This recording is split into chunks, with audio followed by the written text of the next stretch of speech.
More of a slow style overall, which is why the meta is slightly different. It was the same with what we saw in the previous draft.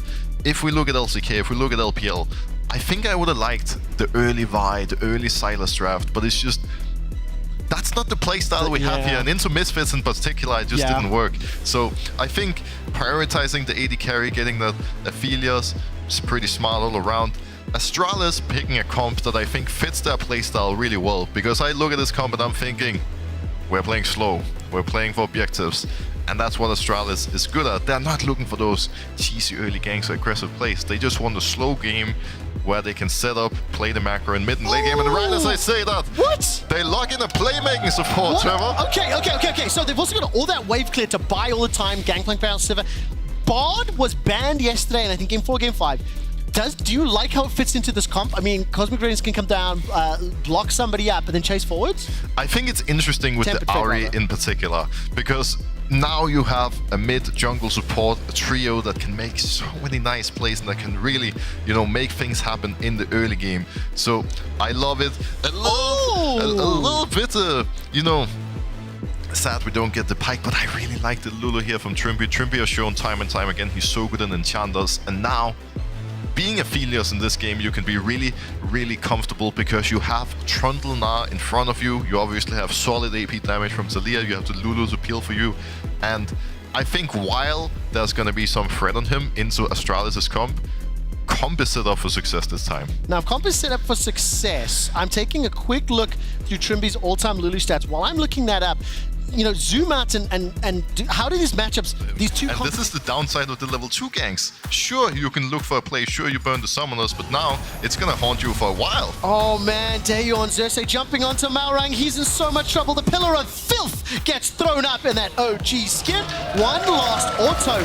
And if you are Malrang right now, you are fuming because we wanted to see already stepping forward with that magical jet, just threatening some potential engage, you know, playing mind games here with Comp and Trimby. And Xerxes will just get spotted out, but here comes Larson. Weaver's Wall will be used. JeongHoon is caught out. No flash, remember, from the early engage, and Rogue on the board. That was a great punish. That's the Zalia effect, Trevor. We see it right there. Having the prio, being able to even drop a wave if needed, to move, to look for the ult.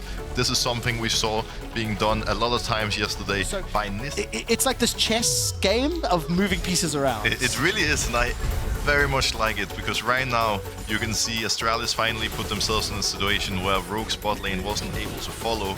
Unfortunate part being that GP ult isn't up yet, so they can't really clear out the top wave. Ooh, nice battle by JeongHoon. Tempered Fate into the binding. Okay, that will secure the kill, but it is at the cost of a tower. Rift Herald can get dropped here by Xerxes. Do they push for the second? While that's going on for the next dragon, we've got Hex Gates up. I also love Hex Gates for teams that need to flank, because look at this! Odo Wamne is being completely surrounded.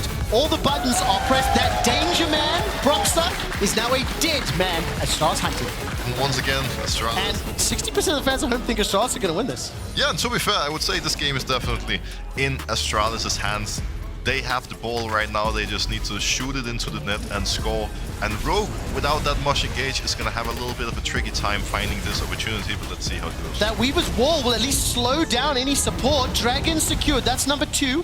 Chachi will be jumped on. Odo finds the kill. It is at the expense of a Dragon.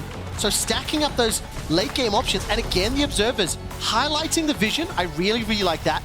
Rogue not willing to, Rogue not afraid to push. Don't step forward, don't step forward. Mini-Gnar! It's gonna get slapped by Brad. Kabi stepping forward, teleport's being channeled as well. Oh no, Cyclone will knock up Larson. Flash forward from Xerxes. He goes golden with a stopwatch, and the Pillar of Filth will slow down Malrang. Larson's next to fall. Teleport into death. Malrang and Trimby are now running for their lives. Comp stepping forward, Moonlight Vigil is available. Magical Journey into the Hex Gate. Dayor arrives to save and finish the day.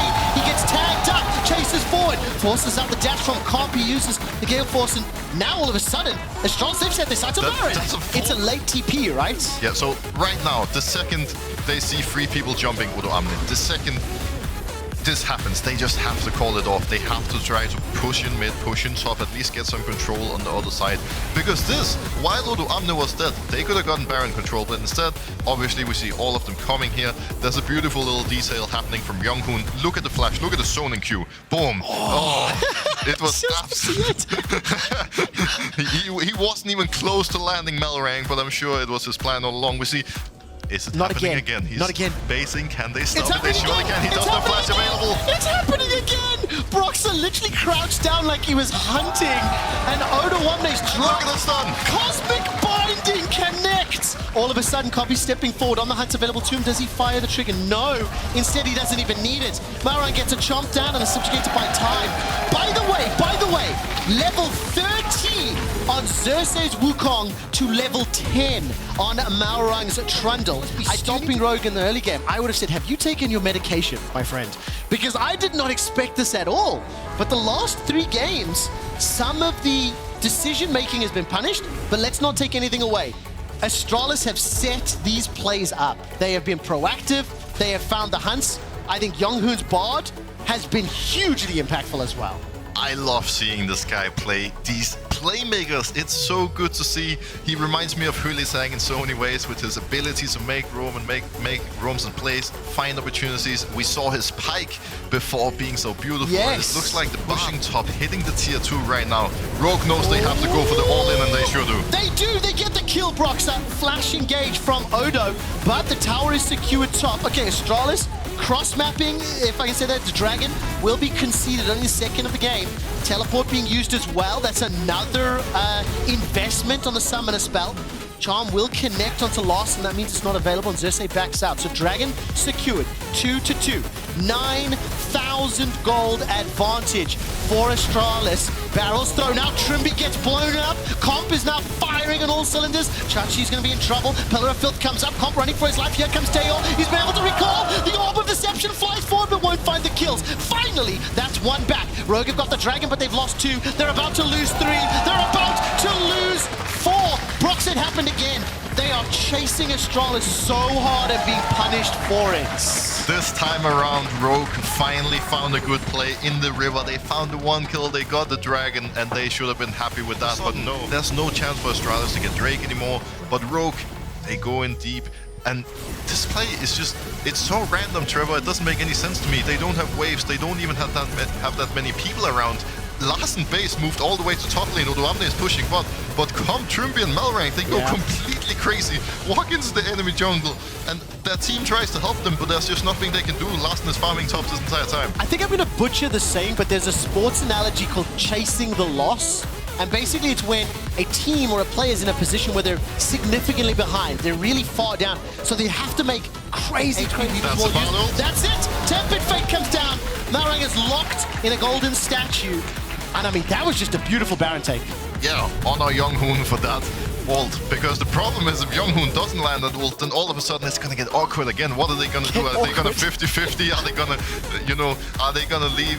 But JeongHoon gets the ult off. Malrang has no way of stealing. They get the Baron. There's 50 minutes for the next Dragon, and now we see Astralis coming in. They have a lot of items. Max, just look at Siva right now. 4 items completed. She's going to be absolutely monstrous in this next fight. Oh, I'm literally holding my fingers. Trimby's in trouble. Cannon Barrage was committed by Chachi. It does get the flash out of Trimby. And remember, the Red Bull Baron power play is now activated. Minions surging through the middle lane. Bottom and top also pushing towards Rogue. So Astralis, I think, are in a good position here to take advantage of the Baron empowered minions. Looking for a fight opportunity. No on the hunt. No Cannon Barrage. But it's only about 7 seconds before that Sivir ultimate's back up and available. So will be a potential fight starter. Xerxes gets chunked. A lot of damage. Pillar of Filth. I should just call it Pillar of Ice. Pillar of Ice was used there to slow him down. And now the top lane tower is under pressure. I mean, I'm very impressed. I'm looking at this as a potential, another upset win. Another loss for Rogue. 3 on the trot. That's what's on the cards. Look at that. 5 members. All the carries outshining Rogue. I mean, Broxah, this is just great control from Astralis as they've got the inhibitor. And the problem for Rogue is that they just have no way of engaging and starting fights. There's nothing they can do being in this position. Astralis just runs in. Now, the Megana is coming out. Odo Amne does have flash. That is their one chance, but Astralis is also aware Do of it. that. They Do should it. be respecting. This is Do going to it. be hard for the one. Do He it. does He go did for it. it. But he only got JeongHoon. None of the damage dealers, none of the carries, none of the problem solvers. But Comp is low, Trimby's low. Dayo needs to close it out. Sursik gets the cyclone. Here comes Chachi. 1, 2, 3 fell. For a moment, it looked like it was going to work. But Astralis closed it out, and they're on the base. They've won the game. That is pure desperation from Rogue going for that play there. It's such a low chance of that working. Going all in on the support with Sivir just hitting for free from the back line. But all in all, what a horrible game from Rogue, but at the same time, such a clean snowball from Astralis. The story of this game is simple. Rogue make a play, Astralis answer, punish, and win. Astralis take down Rogue. That was a very weird game.